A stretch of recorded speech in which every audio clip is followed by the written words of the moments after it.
Hello there, ladies and gentlemen, and welcome to another episode of CookieCast.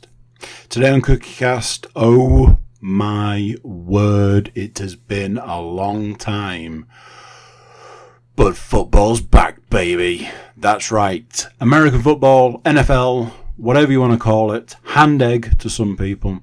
Football is back. We're doing our pre-season show. This is the pre-season podcast where we give you all the lowdown of all the off-season, and all the upcoming games. Before we get started, if you've got an NFL fan in your life and you think, hey, maybe they'd like this podcast, maybe they would. One way to find out would be to send it their way. Also, you can help the podcast by like, share, subscribe and comment, and drop any reviews you want to drop. Well, I think we've waited long enough, so let's get started. Here we go. This is CookieCast, Laces Out.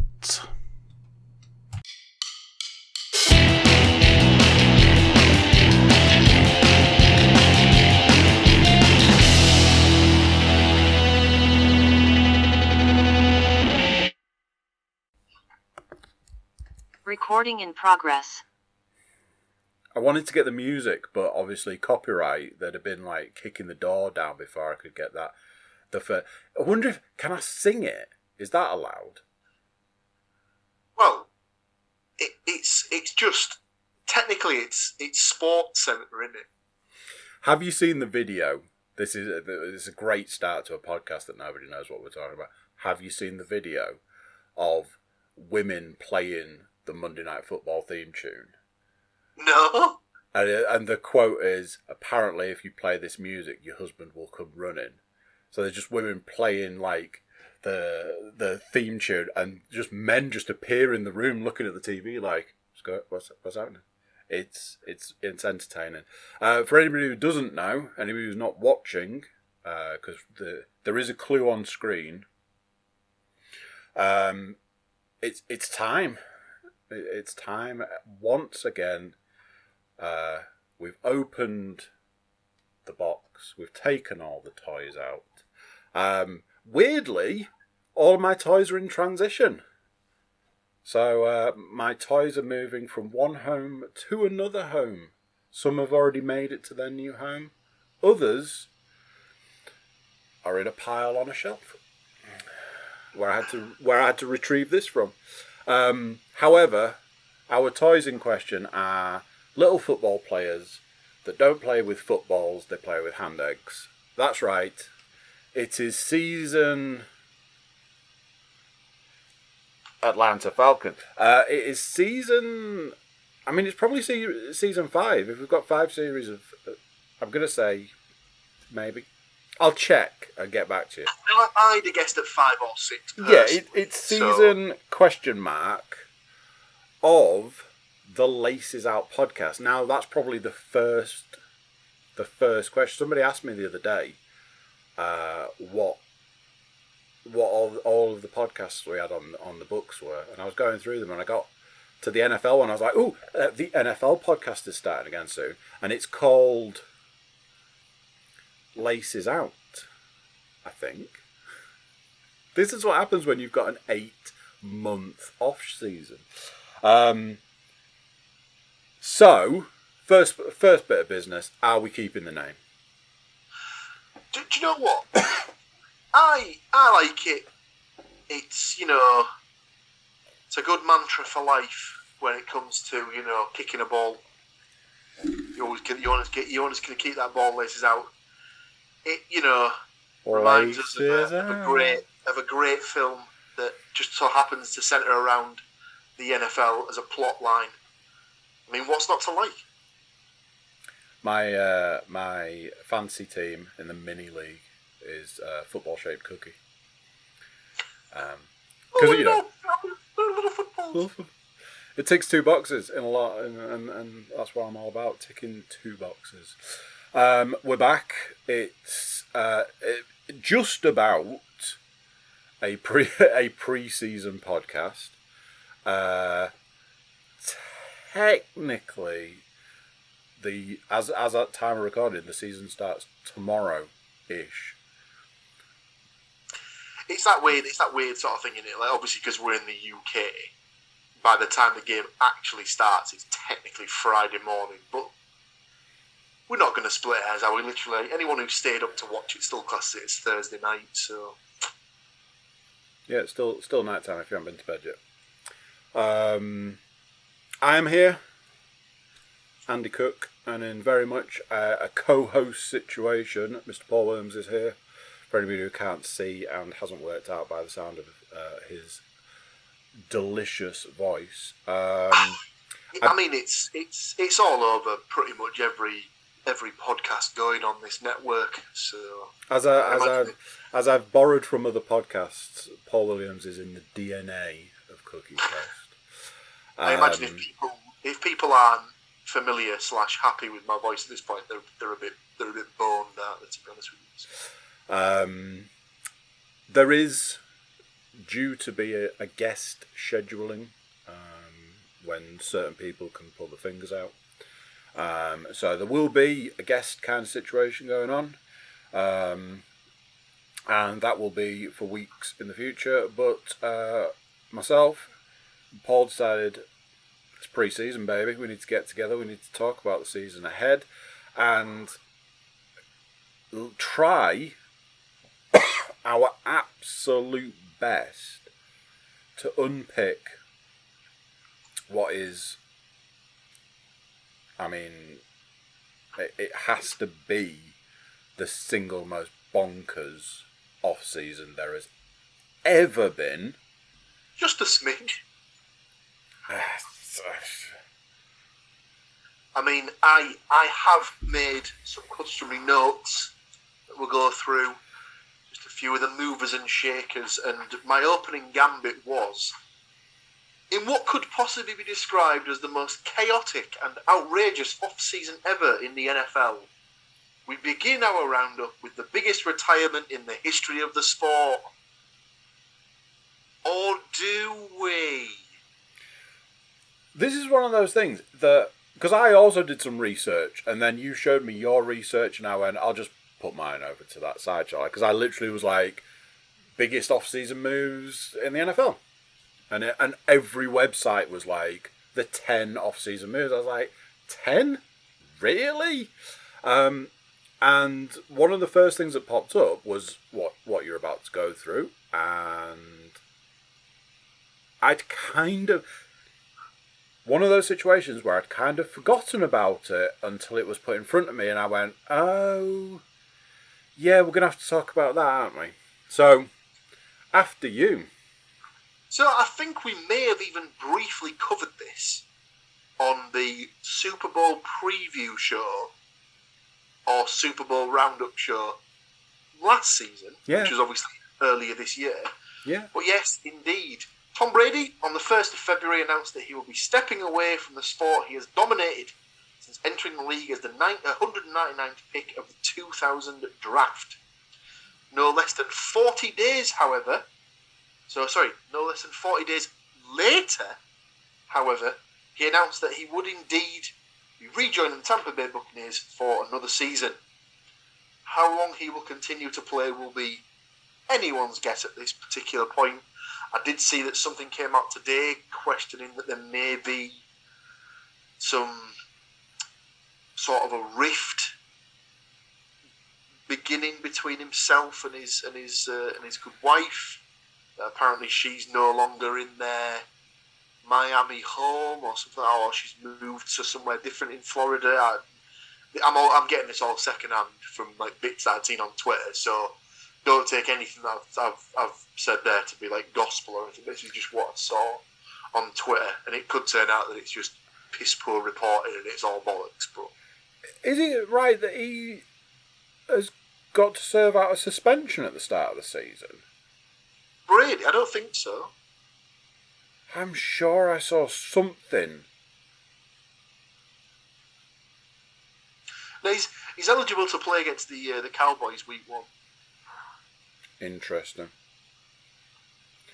Anyway, on a retirement theme, not from a playing perspective, but Sean Payton's 16-year association with the New Orleans Saints came to an end 1 year after franchise quarterback and surefire Hall of Famer Drew Brees did the same. His replacement in New Orleans comes from within, as defensive coordinator Dennis Allen will step up to take the main role. I could have gone in and discussed the different managerial or head coach, as we'd say in the States. I could have gone in and discussed all the different moves in the head coach realm, but there was 10 in total, and I didn't think we had the time to go through it and cover all of the other bits and pieces that had happened in the NFL this off-season. So I'll carry on. Aaron Rodgers' merry dance with the Green Bay Packers appears to have come to an end, with both sides agreeing to a new 3-year contract. He will, however, go into the new season without his main weapon from the last few years, as star wide receiver Davante Adams declined contract offers from the Pack to instead agree a trade to the Las Vegas Raiders, where he's going to be reunited with his old college teammate Derek Carr. Some might say a downgrade in quarterback quality, but an upgrade in warmth.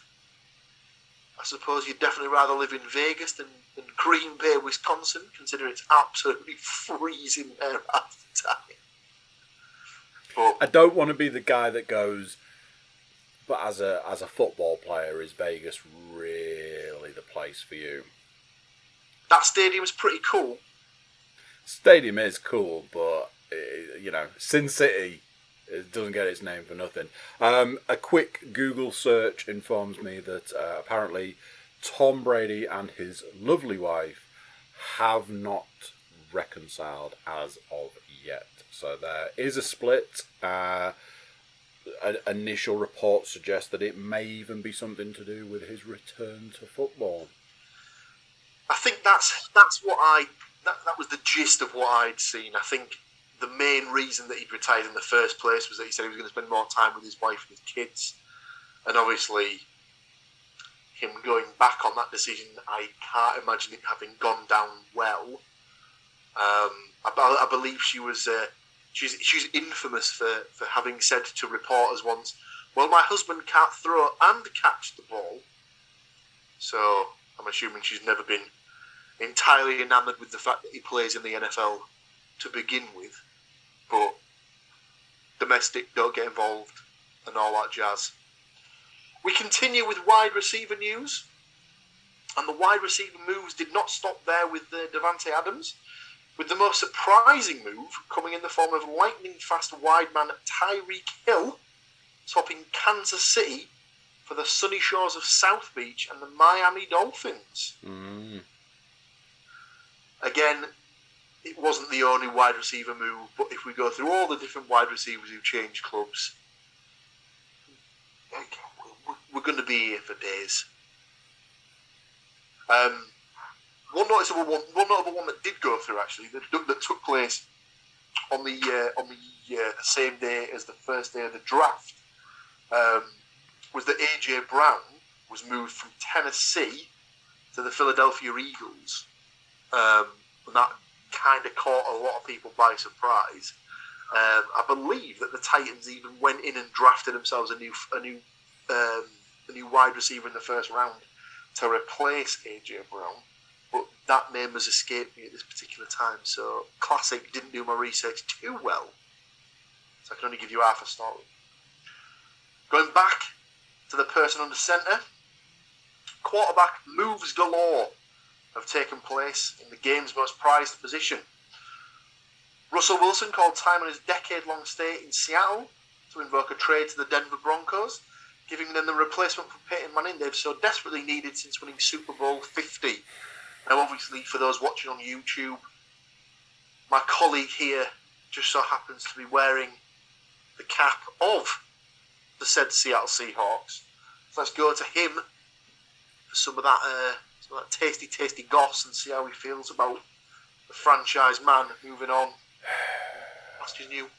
Again, I have a feeling. I know you and I were talking about this at length at the back end of last season.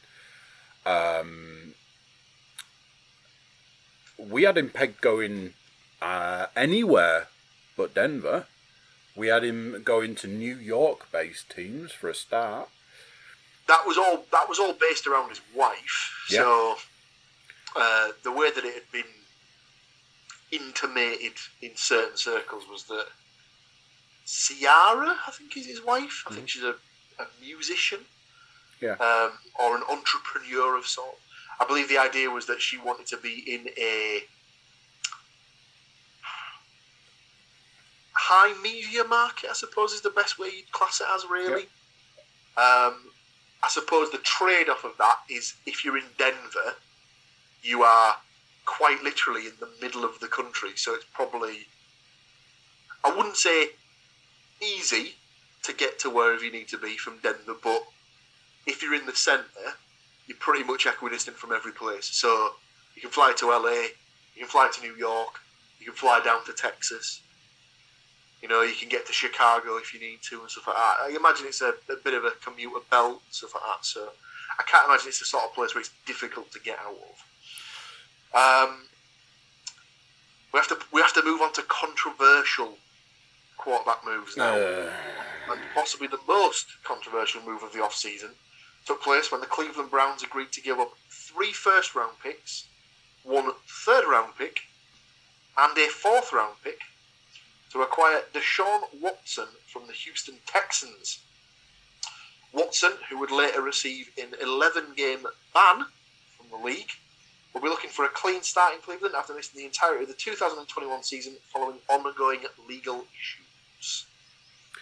Honestly, this is one of those situations where, going back to the Broncos Seahawks thing, the irony is not lost on me that the first game of the season for them is the Broncos versus the Seahawks. That is going to be just delicious.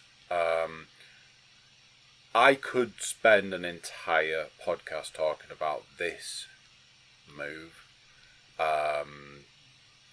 Very little of it would be overly positive. And as far as podcasts are concerned, I can't imagine any of my opinions are probably right for this podcast. It's a head shaker for me, I'm afraid. It's just a strange one, isn't it? I mean, I think the Cleveland Browns were they were a bit of a joke. They were a bit of a laughing stock for a long time. Yep. Then obviously they drafted Baker Mayfield. Mm-hmm. Got better. They got into the playoffs. They came within a whisker of actually beating the Chiefs and going to the AFC Championship game a couple of years ago. And it almost felt as if they'd sort of become not everyone's second team, but a team that a lot of neutrals used to sort of pull for and stuff like that. And unfortunately, this trade's kind of posted them in a bit of pasting them in a bit of a bad light, and not really the sort of. It's inviting negative publicity, really. Simple. It's as simple as this. If you go back 5 years, maybe even 4 years, I'd have been first. I'd have been first in the queue to take the piss out of the Browns. They were an absolute joke of a team. Fast forward 2 years, I'd have been the first person to root for the Browns when they were doing free beer. If they won, I was like, good on them. And then all of a sudden, something really weird happened, and they had a good team. They had a potential world beater, as you were saying. Went toe to toe with the Chiefs of that year, and nearly won. That in itself is an achievement. We had a conversation a few years ago about the possibilities of the Browns potentially seeing a Super Bowl in the near future if they carried on that trajectory. If they bolstered that team, if they carried on just building that team, they could have been destined for greatness. This move makes little sense. It feels like the team that people thought might have been intentionally trying to lose a back. It doesn't make any sense. I mean, like, if you take all the off-field issues about it out of the equation, and from a purely football perspective, you can see why they've gone for the trade, because on his day, he's arguably, top 5 quarterbacks in the league? No one can deny the fact that he's a great player. But is the fact that you're only going to get him for 6 games this season, potentially if these legal issues sort of come back and more comes out about them and something else happens in the future, is there a possibility that, like, you know, in 2 years' time, he might even be out of the league altogether? I mean, it's a very strange one, and the structure of his contract is I would so go with highly likely that he's going to be out of the league within the next 2 years. Some of the other stuff, if you look at, do you pick up a player that's been sat on a bench for an entire season? And let's not forget, the NFL has the shortest season in any sport, so it's not just a season, it's the best part of 2 years sat twiddling your thumbs. We all know that, you know, in sport and in a lot of, like, especially American sport, you're only as good as your last game. You know, ask any NFL kicker. You know, you're only as good as your last game. It's definitely true. Like you say, like, me. Ring, and obviously, like, ring rust is not a thing in sports that don't take place in a ring. But if you're a player who's like, or if you're in a sport where the whole aim of the game is repetition, obviously, and especially like if you're a guy who, or, you know, or whatever it is, like, you know, you're used to doing that several hundred times a day, a week, a fortnight, however long. And so I know you have your off seasons for that. But like you said, he didn't play the entirety of last season. He's not going to play for the majority of this season. He's eligible to come back in the week where they're due to play the Texans. I think it is ridiculous to even think that he'll play that game, because if it's on the road in Houston, why do it? Why do it to him? He'll get booed out of the building. The negative publicity that'll come with it, regardless, is just not worth it. And you don't want him. Well, maybe you do want him fired up. I don't know. It's a really strange one for me. And like I said, I like him as a player. I think he's a great player. But the baggage that he comes with, it's just not worth it. It's just not worth. And it's certainly not worth $250 million. No. It's so baffling. It is, and listen, we could stay talking about this for the rest of the podcast and stuff like that, but we'll move on to some other news. So Deshaun Watson's entrance into Cleveland obviously created an awkward situation for the Browns' incumbent starter in Baker Mayfield, who, despite some initial doubts, finds himself in Carolina alongside fellow 2018 draftee Sam Darnold, and it puts the Panthers in an odd position that I saw, in that they now own the first and third overall picks from one draft class, which is almost unheard of. Baker's actually slated to be the starter as well there, so obviously Sam Darnold's dalliance in Carolina's probably over. Yeah, obviously. Which probably means his career as an NFL starter is probably bitten the dust as well. Obviously, we're starting to see teams announce their starters. You and I and the football gentleman have been having a little chuckle over some teams' choices for Week 1 starters. So yeah, we're starting to see who the teams are announcing. Yeah, I'd probably agree with everything you said there about Sam Darnold. Quarterbacks' careers can be really weird. It's just that situation. Like you said like there earlier, you're only as good as your last game. if you've not started your first 3 seasons well, you're not generally going to be there for a 4th. Anyway, the carousel of starting quarterbacks in Indianapolis just keeps on spinning. The somewhat disastrous acquisition of Carson Wentz did not play out as the Colts had hoped, and they have been able to move the former Eagle onto the newly christened Washington Commanders. Taking the role of starting quarterback for the coming season will be freshly acquired Atlanta Falcons veteran Matt Ryan, who swaps the Peach State for the Hoosier State. Also, Mark one.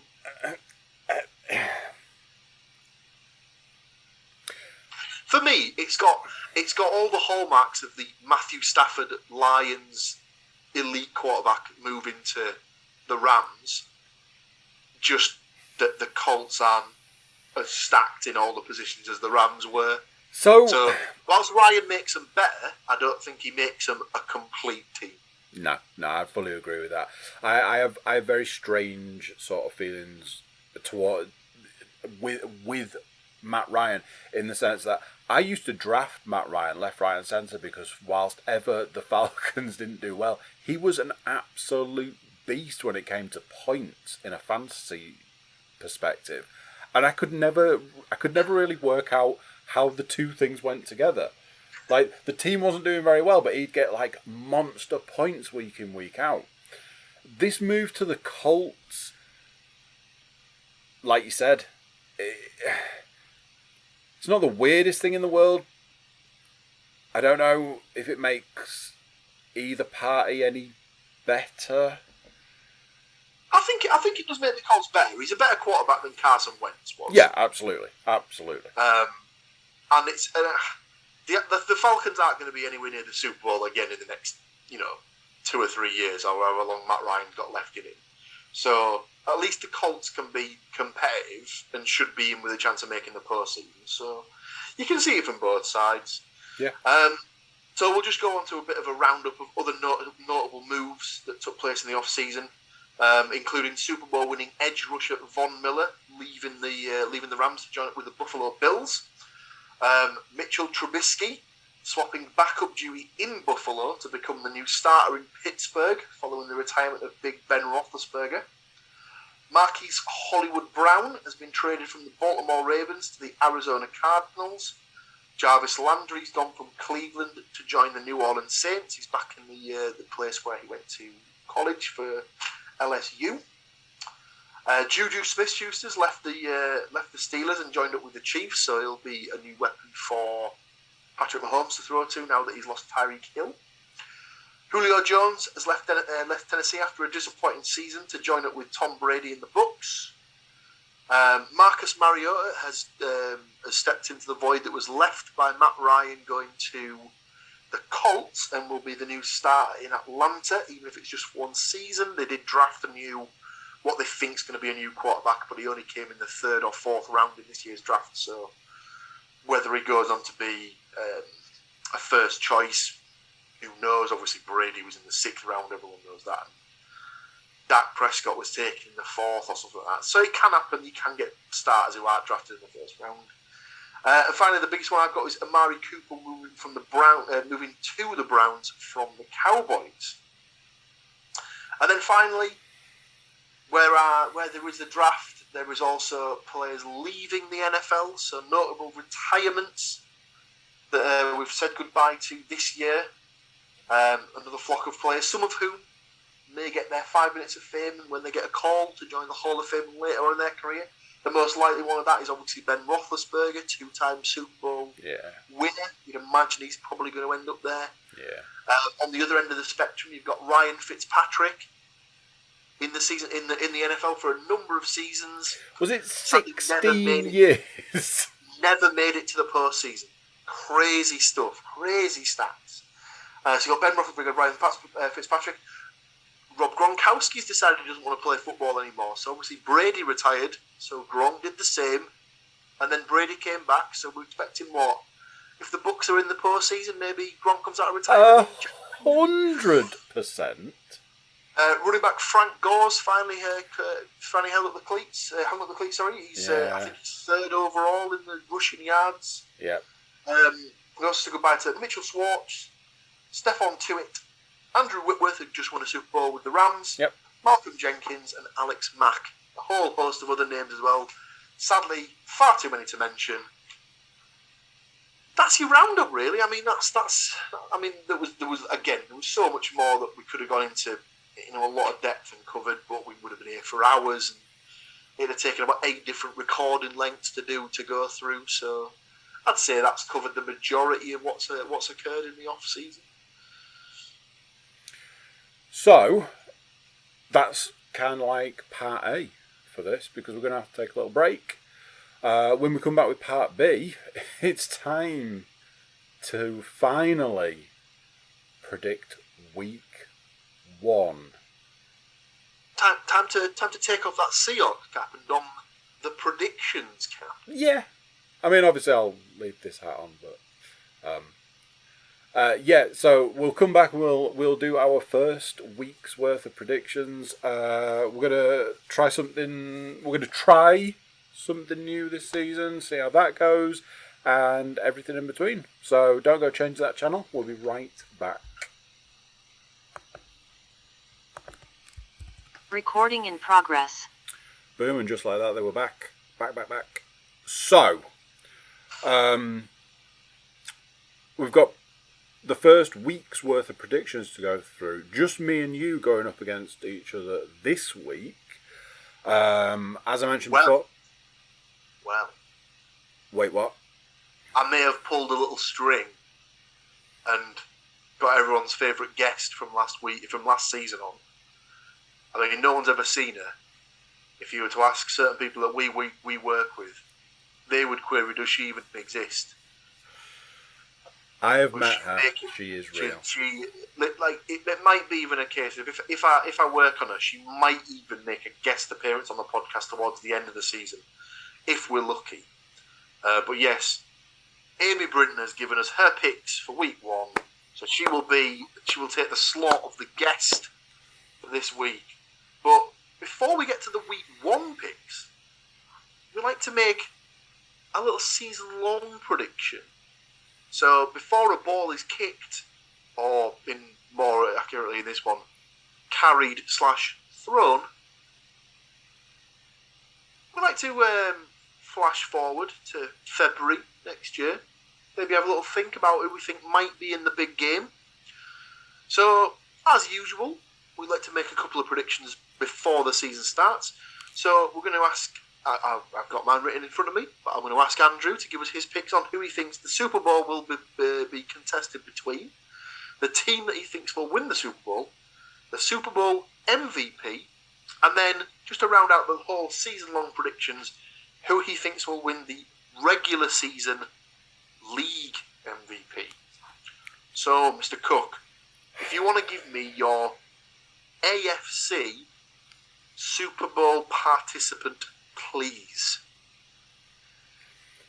I have gone super boring / predictable / whatever you want to go with for all, not one, but all of my picks. My Super Bowl prediction is the Tampa Bay Buccaneers facing off against Buffalo's finest, the Buffalo Bills. So, I like where you put it down, but, and that is almost what I put as my exact Super Bowl. So I have picked the Bills. I think they're comfortably the best team, on paper at least. I think they're comfortably the best team in the NFL. It is absolutely their time. I think we faced a situation last season where you could question that it should have gone a different way, that it should have ended a different way, and it should have been different teams facing off. Speaking of which, I definitely knew I'd missed something out on the news. Based on the game that was between the Bills and the Chiefs in the playoffs, yep, the overtime rules have changed. A rule change has come in because of that game. Whereas it used to be the first team that scores the touchdown in overtime, regardless of if the other team has had a possession of the ball or not, wins the game.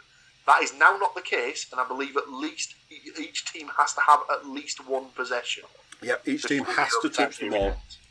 And let's face it, that's probably the way it should have been for a while now. Anyway, going back to the Super Bowl predictions. So you've gone for the Bills versus the Bucks. I think the Bills will get there, and I think the Bills will win the AFC pretty comfortably. Yeah. NFC-wise, I don't want to pick the Bucks because I'm still not convinced that Brady sees out the season. Obviously, he did retire, and then he went back on it, and now all this stuff's come out about his personal life. He's had time away from the team in the pre-season where he's missed weeks. Obviously, he's going to be 45 this year. If he does get to the situation where he has to separate from his wife, there's going to be a scenario where there's going to be two households going on. He's going to want to spend time with his kids. I think he may, if at some point, it's not to say that they will ever go through a bit of a slump, but if the Bucks get into like a 6-6 hole or something like that, or find themselves in a position where they're potentially on the or in the mix for missing out on the playoffs, I don't know if his heart's going to be in it. So that's the only reason that's stopping me from picking the Bucks, just because I'm not entirely convinced that we're going to get Brady for the full season. So in the place of the Bucks, in what in all fairness is a pretty subpar NFC, I've just gone for the Rams to get back, because of all the teams, I think they're probably the one that's kept the majority of its nucleus together. And Obviously, that was hands down. That was the Buccaneers' like motto for last season. The Buccaneers, like, we have to keep this team together no matter what. And there was so many sacrifices left, right, and centre. It makes absolute sense that the Rams would do exactly the same. We've had a team. We physically force that team across the line. Keep it as is. So, yeah, I agree. If I'm honest, I also agree with what you were saying. If you're looking outside of, a couple of teams, it's going to be tough to pick. So, yeah. The only other one that I was potentially thinking was that I could have been maybe brought around to the idea of potentially having another little dabble on the Packers. Obviously, Bills Packers was my Super Bowl I picked last season, and the Packers have got a huge Davante Adams shaped hole in their offense. And I'll say it year in, year out. Packers all season, baby. Put the Packers in the postseason. It's like bizarre, isn't it? Like, what is going on here? That just seems to have an allergic sort of nature to the NFC Championship game. It's just crazy, and especially if they get anywhere in the postseason and the San Francisco 49ers turn up, then they're absolutely screwed. So, Bills Buccaneers as the Super Bowl. Who do you think will win? To take a small step back, I was agreeing with all the stuff you were saying about the Bucks. Mostly, obviously, it's the Tom Brady aspect of the Bucks. However,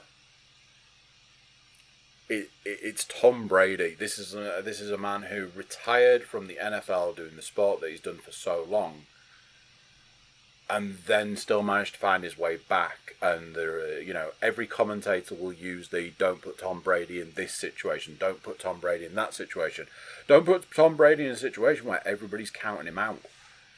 I think we can, even I've come round to being able to say that he is the GOAT, unfortunately. I'm not disagreeing with if you've got stuff going on outside of the game, there is almost no way that's not going to affect you. But he's also got stuff going on inside the game, which might give you some idea of my Super Bowl MVP. I told you it's going to be boring, it's going to be vanilla. You could attempt to write down my season long MVP if you'd like, because his name's already been mentioned in this section. So you're going for the Tampa Bay Buccaneers to win. Yep. You're going for Brady to be the MVP. Yep. And then for the regular season MVP, you're also going for Mr. Brady to be the regular season No. MVP. Oh, okay.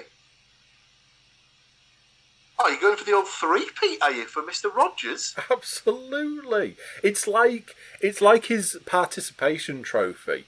It's like, yeah, you're apparently never gonna see a Super Bowl anytime soon, but thanks for coming. So here you go. Here, have the league MVP award. I mean, it's a bold statement to say he'll get it 3 years in a row, especially after he's lost his best receiver. I have gone for the Bills to beat the Rams and for Josh Allen to be listed as the MVP. I think that's a pretty sensible idea. And you know something? In my Super Bowl pick, having it Bucks-Bills, I was absolutely thinking of going that route, going with a Bills win.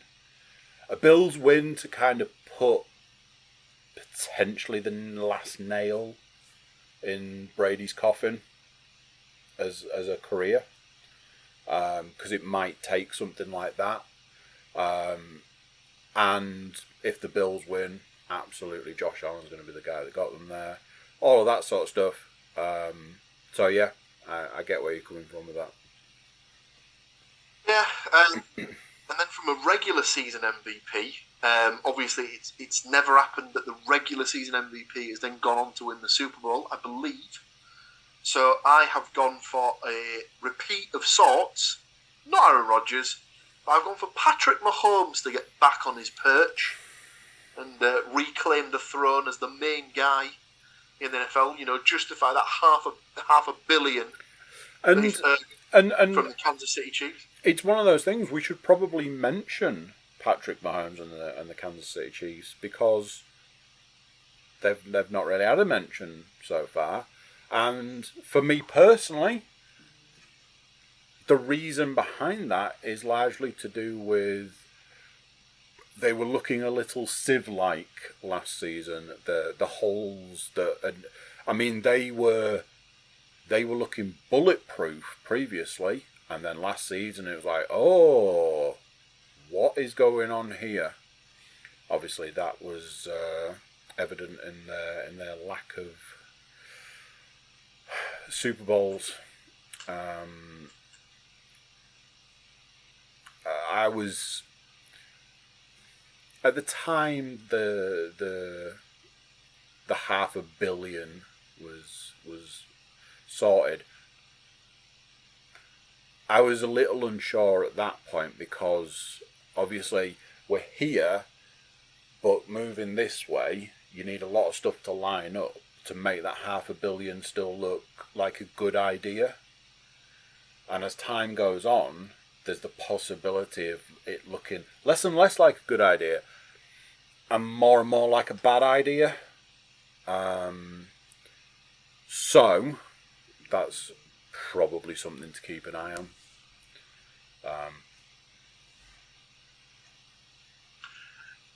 Certainly is, my friend. So that's our season-long predictions. Obviously, in the coming weeks when we have guests on. Now, I could ask Miss Brinton what her thoughts on the Super Bowl are going to be, but I believe she would say to me, I haven't got a clue. She'd probably pick the Baltimore Ravens just because that appears to be her favourite team. I nearly put Ravens after that, she'd be a bit screwed. So, sadly, she doesn't make a season-long prediction, as she would be less than lost. So we leave the season-long predictions behind and we move into week 1 of the NFL season. Now, as is customary, the previous season's Super Bowl champions have the honour and the distinction of opening the coming league season. Now, that is the Los Angeles Rams. They open the season at home, and they could not have been given a tougher opening game than the one they're about to give. The one they're about to take part in tomorrow night, Friday morning, whatever it was. So, opening game, we have the Buffalo Bills travelling to SoFi Stadium to take on the defending Super Bowl champion LA Rams. And we have our first clean sweep of the predictions board. All three of myself, Andy, and Miss Brinton going for, I suppose we'd class it as a shock road win for the Buffalo Bills. Would it be a shock? I don't think it would be a shock, but it's not very often that the defending champs will lose on opening night, but we'll see what happens. It's one of those situations when both of us have predicted the Bills to be in the Super Bowl. Yeah. We'll see. Strange things about it. We move on, and then we get to the Sunday games, and the 6 o'clocks kick off. So we've got the Cleveland Browns travelling to Carolina to take on the Panthers, or the Baker Mayfield game, as this one will forever be known. Andy and Amy have both gone for the Cleveland Browns to win this one. Yeah, I don't think the Browns are going to be winning any games for quite some time this season. I reckon it'll take them a bit of time to gel. Lost a lot of players. Brought a couple of players in to replace them, but Jacoby Brissett under centre, not a massively great choice at quarterback. Bit underwhelming. I think the Panthers will have just enough to get the win in this one. We'll see what happens. Next up, we have the New Orleans Saints travelling to Atlanta to take on the Falcons. Surprise, surprise. We've all picked the Saints. Next up, we've got the San Francisco 49ers taking on the Chicago Bears. Myself and Andy have gone for the 49ers on this one. Amy's picked the Bears to be the surprise package of the week and pull out the W there. First game for the big Ben Roethlisberger-less Pittsburgh Steelers, and they travel to Cincinnati to take on the Bengals. Clean tweet for the Bengals in the predictions from the Cookie Cast Laces Out podcast. Philadelphia Eagles travelling to take on the Detroit Lions, and we've all picked the Eagles in that one. Next up, the new look Matt Ryan-led Indianapolis Colts travelling to take on the Houston Texans without Deshaun Watson, but that was the case last season, so no change there. Myself and Andy have picked the Colts to get the win in this one, whereas Amy has gone with the Texans to surprise. The Colts sometimes do open slow, so I wouldn't be surprised if the Texans do pull that one out, actually.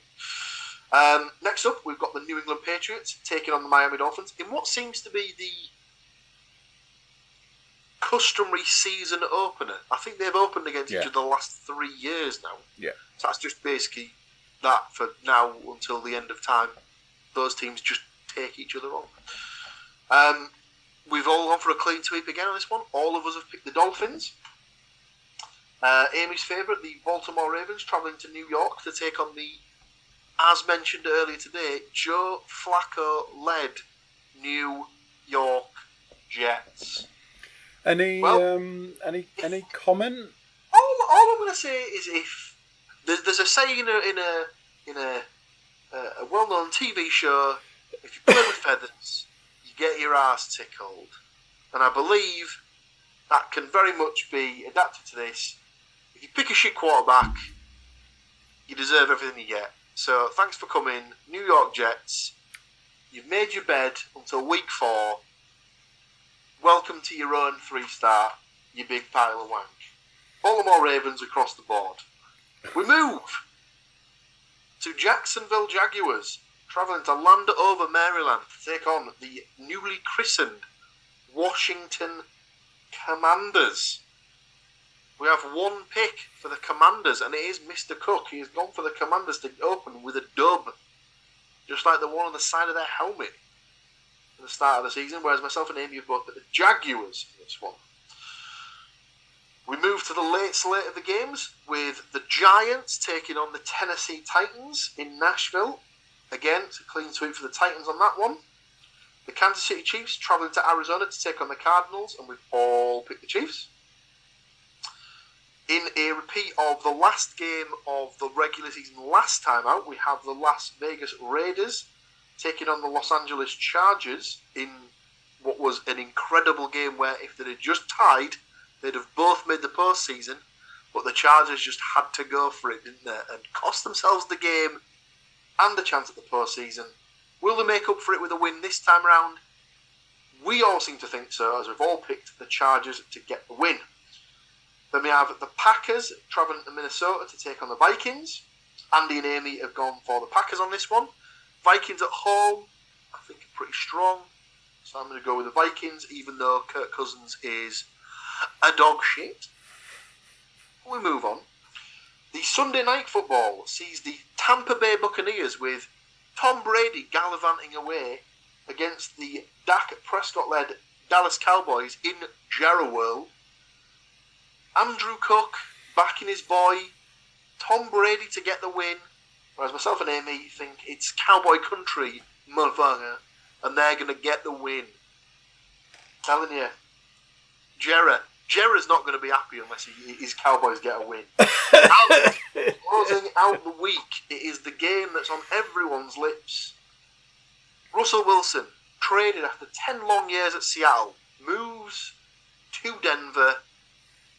Where is he going to play his first game as a Denver Bronco? That's right, ladies and gentlemen. At Lumen Field in Seattle, Washington, where he's played the last 10 years, so he'll be in perfectly familiar surroundings. Is it going to be one of those ones where he just throws a couple of pick sixes because he just forgets where he is? This has to have been like orchestrated, like to the nth degree. They had to be like, we've got to get it so that these two teams, because it was one of the biggest off-season moves. It was like, what? Unfortunately, the hat is on. Something that I didn't cover at the time. Something that some people know about me, some people don't know about me, is that I don't necessarily have a one team, so to speak, but I've been a lifelong Broncos fan for many years. However, more recent times have seen me leaning in a Seahawks direction. And again, I could probably talk about this at length for an entire podcast.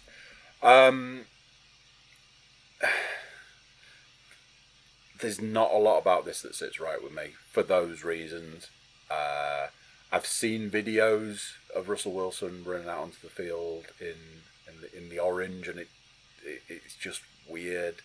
One thing I will say from a Seahawks perspective, and it pains me to say it, but it does seem to be a team that's been in a bit of a steady decline.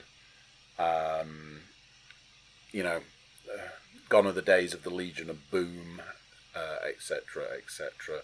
They've had players who have left, physically left the game, and it just seems like it's a team that's just chipped away all of the good players, and I honestly don't know what's left. We're all aware that DK Metcalf is at Seattle, but again, I have my own opinions on that one. Lay it out for us. How has the picks gone for this?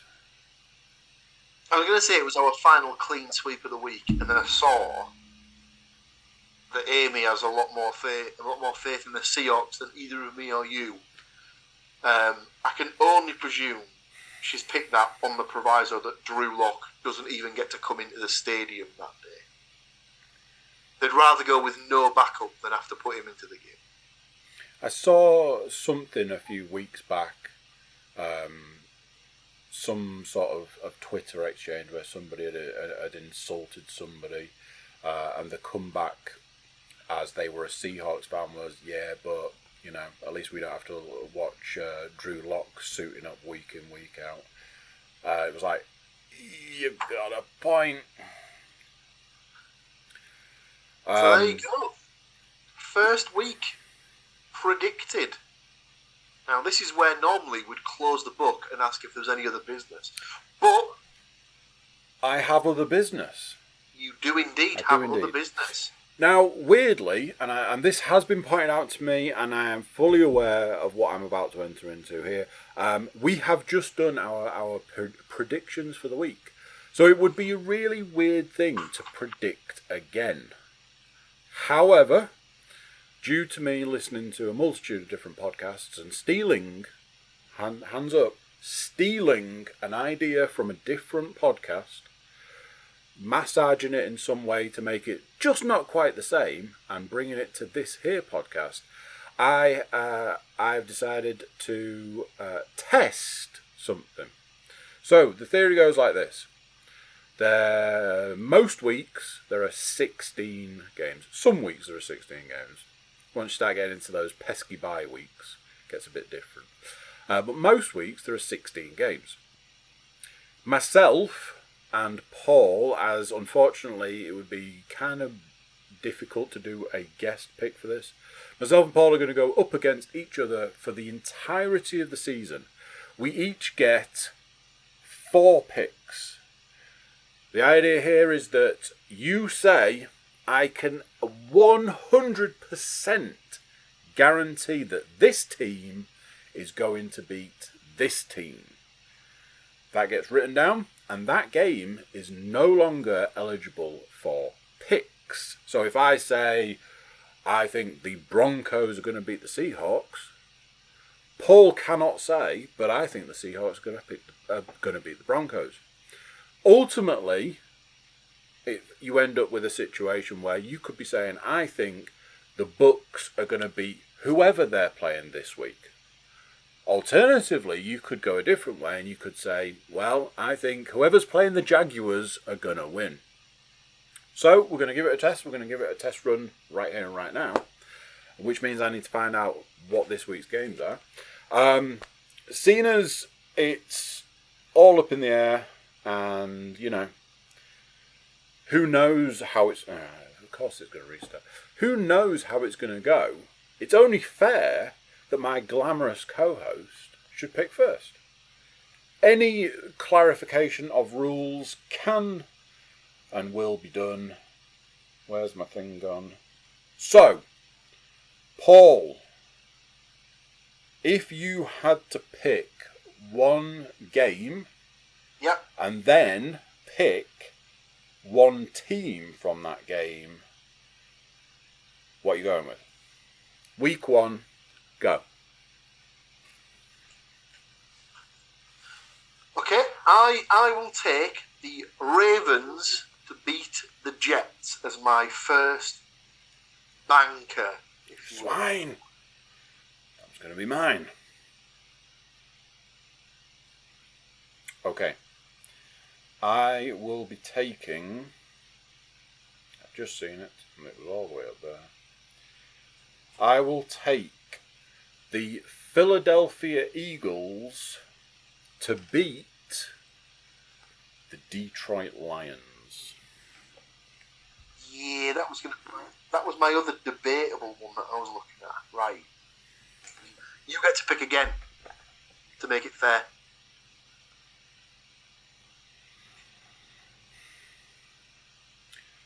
I will take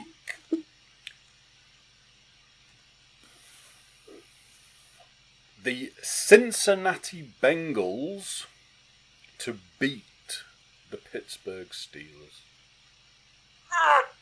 See how fun and not at all annoying this game is going to be. Right.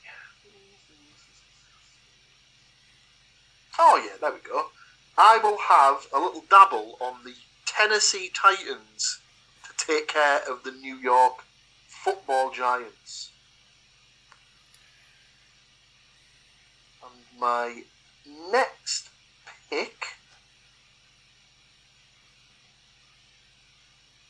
I'm going to go for the Chargers to beat the Raiders.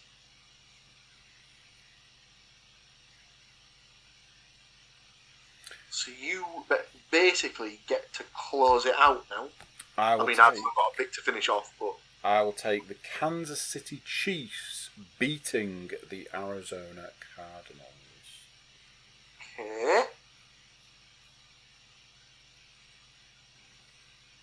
And your final pick? See, this is where it gets real tasty. If we're talking about the Indianapolis Colts to beat the Houston Texans. I like it. I was convinced you were going for one of two games there, and it wasn't that one. I thought you were going to go for the 49ers to beat the Bears. So, I was absolutely going to go with that game. I was actually going to go with that game a lot sooner. And then I was like, we don't know what the 49ers are going to look like this season straight off the bat. So it's a terrible week to pick an untested team. Which is exactly why I'm going to go for the Saints to take care of business against the Falcons. As, for me, the Falcons could be in with a shout as worst team in the NFL this season. So, to sum up, Andy's four banker teams, if you will, are the Eagles at the Lions, the Bengals at home to the Steelers, the Chiefs at the Cardinals, and the Colts at the Texans. That's four road teams that he's picked there. I've gone for the Ravens at the Jets, the Titans at home to the Giants, the Chargers at home to the Raiders, and the Saints at the Falcons. So 2 home, 2 road. So, and that, the way the scoring will work is it's literally a point system. So, for example, if Paul gets all 4 of his picks correct, he will end up with 4 points. If I get 2 of mine, I will get 2 points. It's a rolling total. So, if next week I got all 4 of mine and Paul got 1 of his, then, as you can see, it will start to unfold in a very interesting way. The idea is that by the end of the season, no surprises, the person with the most points is the winner. And we might even have to have some kind of prize / forfeit / bragging rights, probably. I like it. This is like on the around the NFL they have a thing called the lock competition. It's a similar thing, but they just pick one game each week, which they give as their lock of the week, and that's what they have been down as their sort of their banker pick. And then obviously you pick 17 games during the regular season, and then they move it on to the postseason. But this is slightly different. Yeah, it's easy to pick one game. Picking 4, a quarter of the games, yeah. Especially when you're getting down to that last pick. And it's week 1. We don't actually know what any of these teams are going to look like. There's always a surprise or two in League Absolutely. In week 1 of the NFL season. But that has brought us nicely round to the end of the pre-season podcast. There we go. What is no doubt going to be something like 18 more weeks of this, and then a load more weeks of postseason, and then a Super Bowl preview, and then a Super Bowl review. There's going to be 25 weeks worth of podcasts or something. It's back, baby. Football is back. In some ways, the best part of the year. Up for debate. Hit us up. Share this around your friends that love the NFL. Send us your predictions. If you want to go up against me, my glamorous co-host, week in, week out, we invite you to do it. We want to see those picks. We want to see what you think is going to happen each week. And yeah, everybody's welcome. So bear that in mind. Thank you to you, sir, for helping me take these people through football of a different variety from a different land. Until next week, when we'll actually have games in the bag, it's just for me to say thank you and good night. So there you go. Pre-season, baby. By the time you get this, week 1 will be underway, pretty much. Can you believe it's back? I, for one, am struggling with that fact. But after a good few weeks, I'm sure we'll be well in the swing of things. Before you go, like I said earlier, please consider sending this to anybody you might know who's an NFL fan. And yeah, while you're here, click like, share, subscribe and comment. Drop any reviews. And if you want to check out our website, it's cookiecast.com. You can get in touch with us through there if you want to go up against us with the predictions or just let us know how you're doing. That's it for this one, but many more to come. So I'll say bye for now, and I'll see you then.